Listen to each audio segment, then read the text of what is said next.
never ever want to go work at a hospital ever again. I used to be a doctor at a hospital.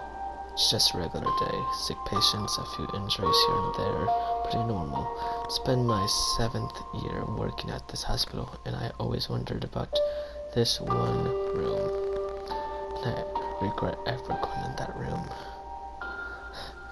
No one except the people who are authorized to go in there can even take a peek in the room. My co-worker Fred got fired for taking a peek in the room. Matter of fact, I haven't heard from him since that day.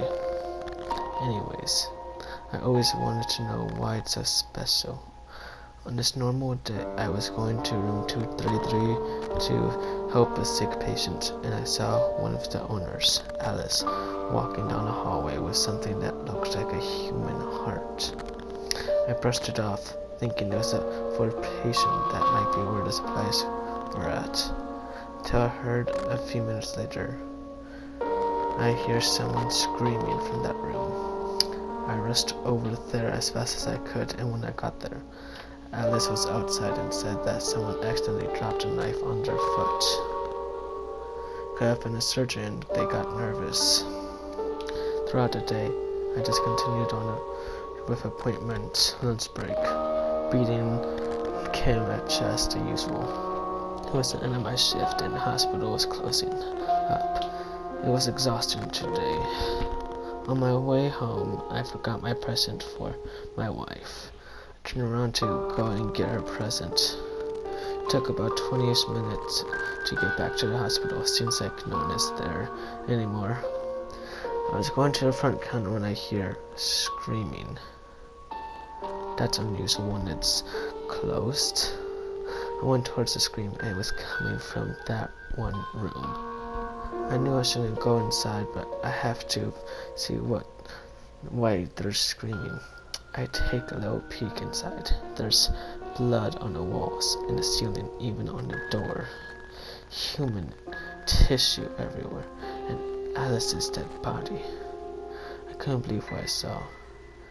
And then I see what killed them. A big blob of flesh and muscle. Looks like they have at least 4 human eyes, all different colors. 3 giant, disgusting arms. Looks like it would be 9 feet tall. I started backing away, and then I slipped. I then heard an ugly roar, sound like a zombie howling. I stood up as fast as I can, and I ran. I heard the slimy creature following me. What the fuck did they make?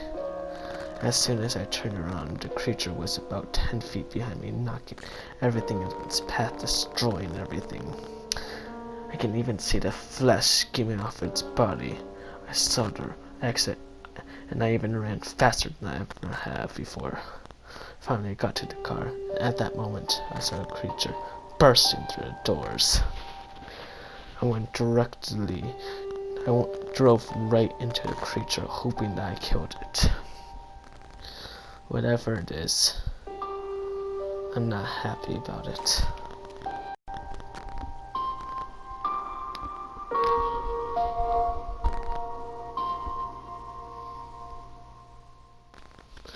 It's my first day at the hospital. I was scared but excited at the same time. Finally get to work at my dream job. But I couldn't start right away. There were papers I had to sign, appointments to see if I'm worthy enough, and of course practice with a dummy. I was trying to become a surgeon at the time. I walked into the hospital, and let's just get this out of the way. This hospital also takes care of the mentally ill patients as well. Hey, are you Matt? Oh, yeah, I'm Matt. Welcome to your first day. I'm Alec. You started on a bad day today. It's pretty busy. Anyways, found me to fill out some papers. He started walking. I followed closely behind. I always hated the hospital when I was little. I hated the idea of another person touching me. I always begged my mom to not let me go, but always had to. But now, look at me, working at 1. I'm proud of myself. Right this way, Matt. Dr. Snow will be meeting with you soon. I'm guessing Dr. Snow is the director. Hey, what are you here for? I'm new here.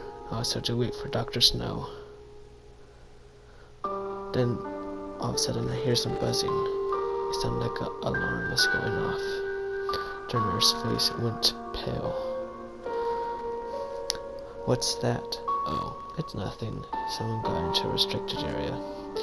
In the hallway, doctors and nurses started running. I'll be back. Stay here. She ran out of the door. Kind of weird. A minute or two later, and a tall, white, skinny person wearing suits that said Dr. Snow walked in. Sorry it took so long. His voice sounded like screws hitting drywall. There was a situation outside. Well, what are we supposed to do here? The alarms got louder. He looked panicked. Oh, okay, I'll be right back. And he ran a different direction than everyone else was. That was strange. Not even a minute later, a black, muscular guy, looks about 5'9", came in. Sorry about that, Matt. He pulls out his hand. My name is Dr. Snow. My heart dropped. My hands shake. There was another guy here. What are you talking about? Who else came in? Well, a nurse first came in, and then a skinny white guy with a deep voice came in. Oh no. Okay, I need to go. If there's any situation in this room, press this big LED alarm to warn us. He booked it, yelling to the other doctors. I cannot hear what he's saying. I'm scared who was the other guy. I waited, and then the same skinny guy came in with a gun and blood on the suit, and security guards right out of the door. Go down. Go away, you poisoned me. Get back into your room and put the gun down. Next thing I know, he had me in a chokehold, gun pointed at my head. I elbowed him in the stomach and took his gun. The security guards came in, told me to go home for the day. I don't think I'm going back there ever again.